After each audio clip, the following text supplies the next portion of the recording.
everybody, Aaron Hendon, Keller Williams with Christine & Company. Welcome back to our video blog. I appreciate your coming by today. Today I want to talk to you about the book I wrote called All Realtors Are Not Created Equal, the 7 questions you need to ask before you hire a realtor.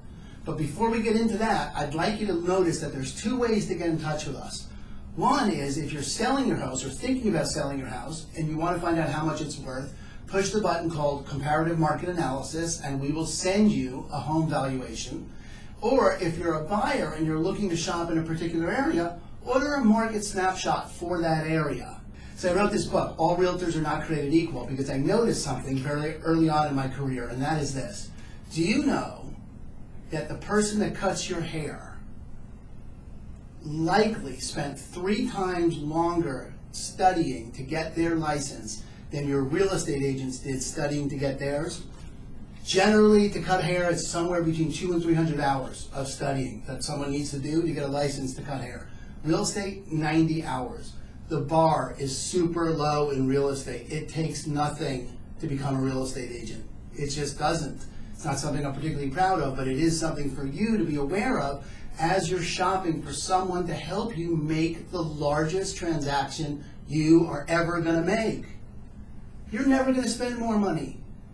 You'll buy one home and then you'll move up to another home, and whatever home you move up to, that'll be the most money you'll ever spend until you get the next home. This is the largest business transaction you're ever going to make, and you're using someone who studied for less time than your barber. Okay, so it's important that when you hire an agent, you interview them.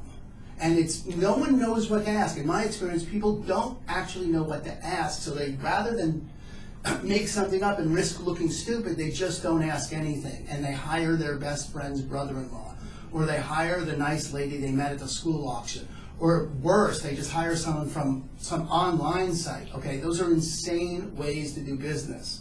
I get nervous when I buy something over $200 on Amazon, okay, much less a $300,000, $400,000, $500,000, $600,000 house. I'm not going to just use anybody. So what do you ask? Okay, I wrote this book, 7 questions to ask, because I wanted to give people a way to level the playing field.